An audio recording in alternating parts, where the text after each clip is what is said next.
Whether you want to stack a single target, a mosaic, a monochrome session, or even a dozen different targets at the same time, the Naztronomy OSC Preprocessing script can make it easy. I haven't updated the script since November 2025 for two main reasons. The first one is that it's been really stable, so any bugs and any quirks that it had all had workarounds that I was able to provide, so it didn't really need an update. And second is that my smart telescope script gets a lot more use. So I get a lot more bug reports and enhancement requests, so it gets a lot more of my attention. But this OSC preprocessing script needed some love, partly because in a couple of weeks, I will be presenting at the Northeast Astroimaging Conference and also attending NEAF, the Northeast Astronomy Forum, where I'll be talking about my two Siril processing scripts, as well as processing in Siril in general, and I want to show off like what these scripts are really capable of. So I want to get this script ready. And in this video, I'll go over all the changes that I made to the script, and we'll cover one full demo of a paneled mosaic, and we'll see just how seamlessly this script and Siril can stack your paneled mosaics. Emphasis on the word seamless. The user interface is mostly the same. Most of the updates came in the processing tab, where things have moved around and we've gotten some new options, including some weighted stacking options, controlled filters, as well as the brand new target modes that let you pick 4 different workflows that this script can follow. And as mentioned in this video, we'll go over the paneled workflow. And just like all of my scripts, this one also went through a round of beta testing. So a huge thanks to all of the people who downloaded the early version, beta tested, submitted questions, bug fixes, and enhancement requests. I really appreciate you all. You can also become a beta tester for free by joining Discord and just asking me to get included into the group.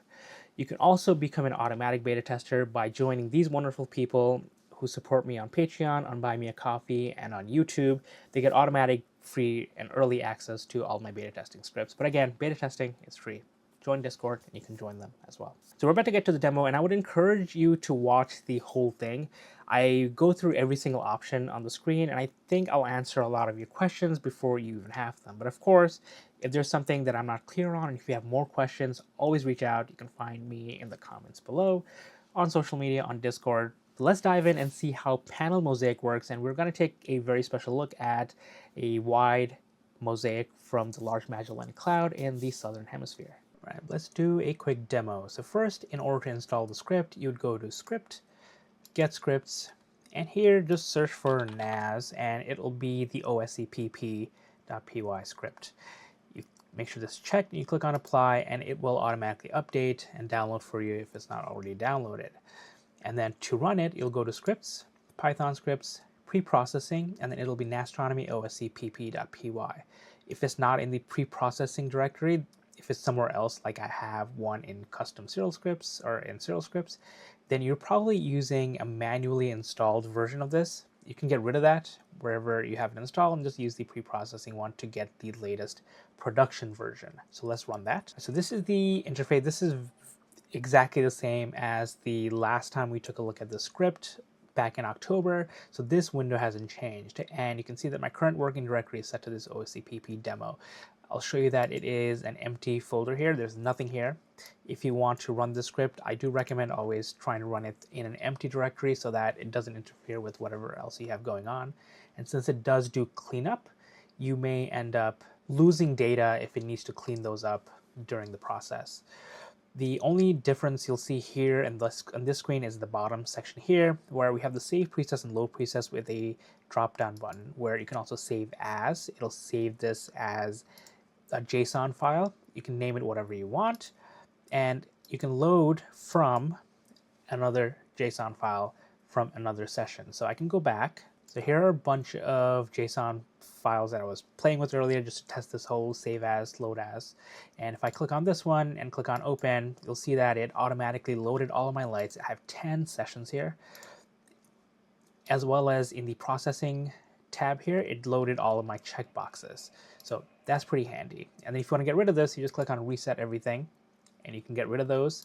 You can also click on remove session. It'll remove whichever session you're on. So if I'm on session 7, let's say, NGC 1727, remove that, and that gets removed.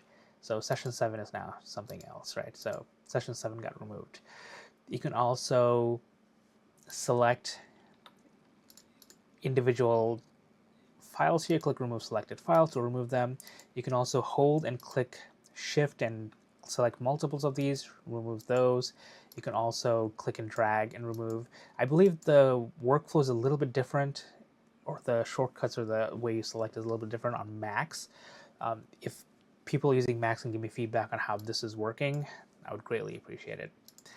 When you're adding darks, flats, and biases, you can also add just individual files like I have here, and it'll treat them as a master file. So these here for myself, these are actually master files that was created by the script in a previous run that I added here. And if you want to reset everything, you click on reset everything, and it goes back to just a single session with nothing inside. Another thing here is the help button here. Again, it's on both tabs. This was revamped to make it a little bit easier to read. You can also select here, and there's also some helpful buttons here that you can click if you want to go to the YouTube channel, if you want to support me on Patreon or buy me a coffee, or if you want to join the Discord server to ask for help. The invite link is right here. I do recommend reading through this at least once and try to understand all of the different workflows, especially the target modes that we'll go over really soon. So I'll click on close. Before we get to the processing tab, I'm going to first add a couple of sessions here manually, and I'm going to click on add lights. All right, I went ahead and added my lights, my darks, my flats, and my biases to all 4 sessions that I created. So these 4 sessions are going to be a paneled mosaic that we'll go through. And I'm not using any master files here. So you can see that the biases and flats, I'm using about 20 of this.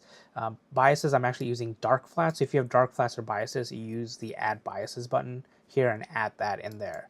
So I have 4 sessions here. If I wanted to add another session, I'll just click on add session, and it would create a blank session for me.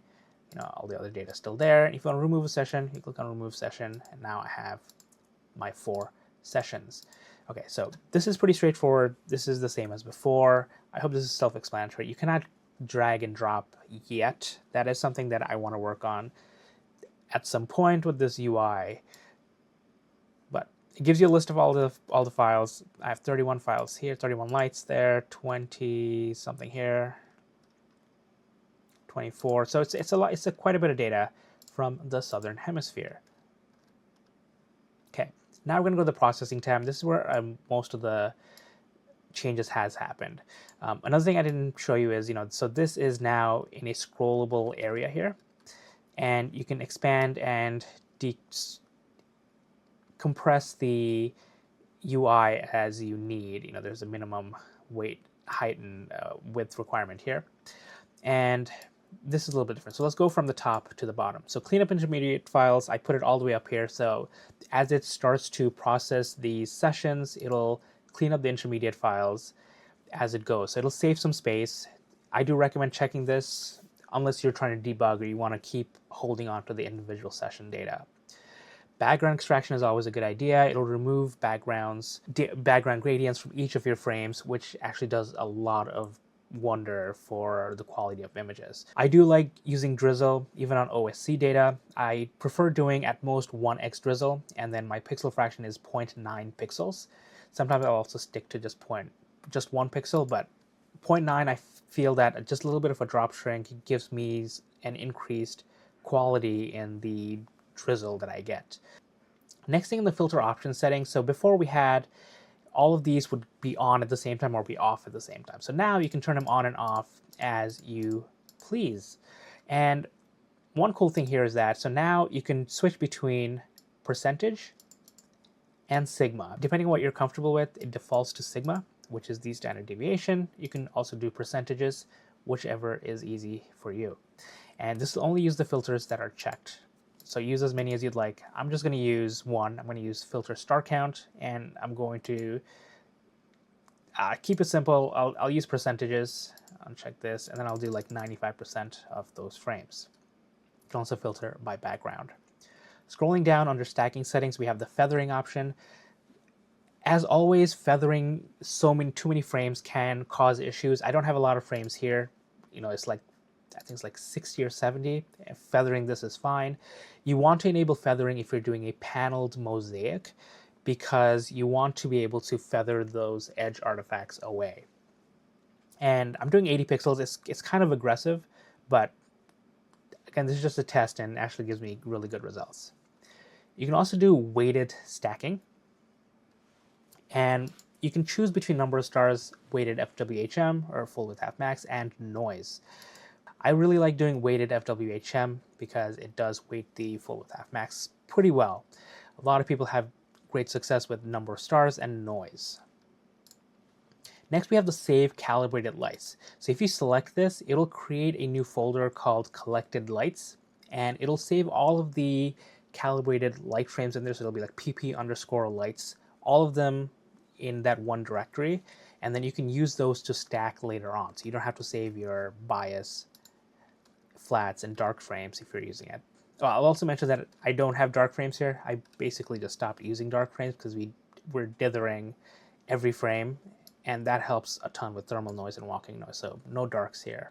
But yeah, if you want to save the calibrated lights, you can.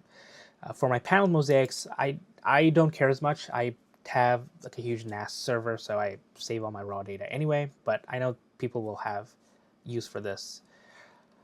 Now, output normalization, so this used to be on by default, and a couple of people have requested that I make this an option. So this normalizes all of the pixels between 0 and 1, which helps a lot, I find, especially with mosaics, if you have a lot of black areas. And the tooltip says to turn it off if you're experiencing strange artifacts or your background is clipping to 0. Normally, I'll just turn it on unless I see something weird happening. There's some more information in the Siril documentation that you can read up as well. The next newest thing here is the target mode. So previously there was a whole bunch of checkboxes that you could have followed and they would do different things based on what. So now I made it so that you only have one path to take.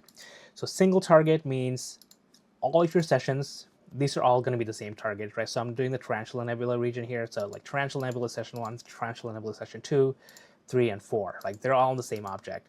You click on single target, it will do all of those in the individual sessions, and then if you click on create final stack, it'll stack the stacks. So it'll do, session 1 stack, session 2 stack, session 3 stack, and session 4 stack, and then stack the stacks. That's one way to do it. If you select single target and you select save calibrated lights, instead of stacking the stacks, it'll actually stack from the collected lights. Now, I know that's going to be a little bit confusing. I tried to think of a better way to do this workflow where, you can select single target from all of the sessions together or the sessions separately. Got a little confusing, so I kept these separate. So hopefully my explanation kind of makes sense. So if I check this box, it'll stack all 4 sessions at the same time. If I uncheck it, it'll stack the 4 sessions separately and then stack the stacks, which is a perfectly fine way to do it. Mathematically, if you're combining a whole bunch of frames, it's always better to combine them all at once, so you may want to do this with single targets. Okay. Next is multi-target. So this is a feature that I created mostly for myself. I've been using it for like 4 months now. And this is if you have multiple targets and you don't want to create a final stack, and you can't actually. So if you have this selected, it will not create a final stack, because this is assuming that you have 4 sessions with 4 different targets, which is actually true in my case because these are 4 different parts of the large Magellanic Cloud. This is a really great way if you have like a backlog of like 10 targets that you have never processed. Create 10 sessions, put them all in here, click multi-target, and it'll spit out 10 FITS files for you, 10 stacked FITS files for you that you can then post-process later on. So this is more like an efficiency target thing. And again, you can't create final stack, but you can save calibrated lights, which is just going to be for you later on. The script is not going to use it. Next thing we have is the paneled mosaic, which is what we will use. But before I go over this, I'm going to go over the mono experimental really quickly. So this is basically similar to the multi-target workflow, where it will treat each session as a different filter. So if you have LRGB filters, you put session 1 as L, R, G, and B, whatever floats your boat. I am working on a way to put names on these sessions for a future patch. Right now, they're just session 1, 2, 3, and 4.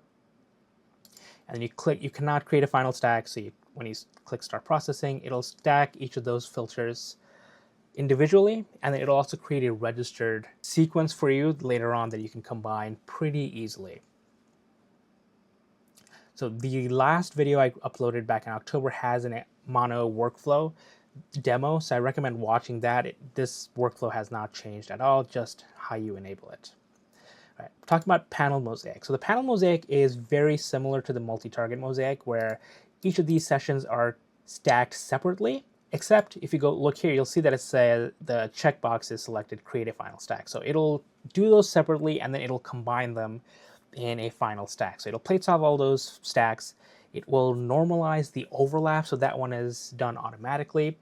It'll normalize the overlaps, and then it will stack them together into a seamless final product. Panel mosaic is super cool, and that's what we're going to run through today.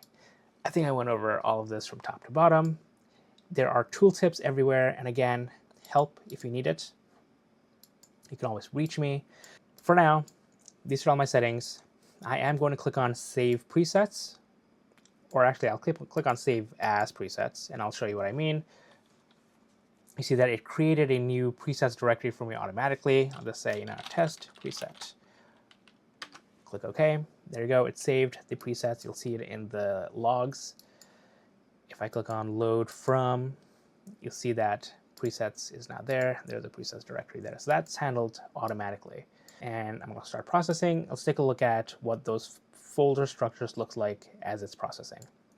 All right, that's working in the back. So I opened my folder here. This is the OSC Preprocessing demo folder that I have as my home working directory. I have my preset here, and I have sessions folders here. Inside these sessions, you'll see that there are these 4 sessions with all of the files moved in here. The original files, if you have symlinks enabled, these are going to be all symlinks, so it does not take up space. Okay, so it'll be the same thing for all of these. It'll only create these folders if you have that specific calibration folder. So like I don't have darks, there's no darks folder. And then in the process directory, it does all of the stacking and processing for that single session here. So I have the BKG PP lights, the lights here, that's a symlink. It does as much as it can here, and it'll clean up as it goes. Since I did I have cleanup? I did have cleanup intermediate files. So we'll see these disappear actually. If I go back to my home directory, you'll see that it created another folder called individual stacks. It's currently empty, but it also has a folder called masters. And in the masters, you can see that it started creating the master frames for the calibration frames that we have, so biases and the flats from session 1. So individual stacks, it actually has one file now. So it created the first session. So session 1 is done. It's going to go through all 4 of them. All right, let's let this run, and then we'll come back and check in on it in a couple of minutes. All right, that actually finished. So I picked some wrong. I thought I picked a panel from over here, but I didn't. But whatever, you can see that it did finish, and it does look pretty good. If we look at our folder here, we'll see that sessions inside the sessions disappeared. So this is probably a bug that sessions need to be also deleted. If you look at our individual stacks, we have our 4 stacked sessions here. So let's just open them individually and see what they look like.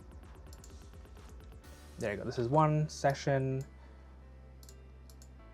2nd session, 3rd session, and the 4th session, which is the Tarantula Nebula. Looks pretty cool, right? And then the final session here, which is all of them combined.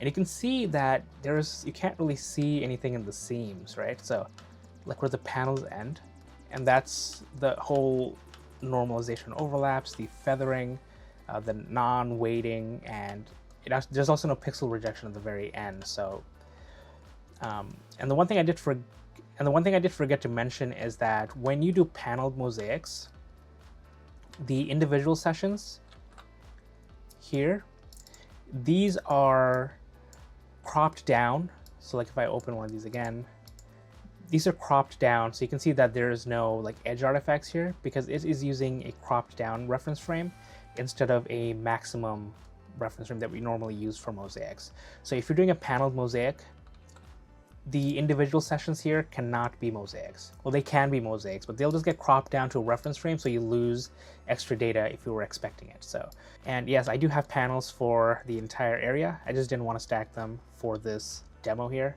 And if you haven't yet seen this one, I'll open this one.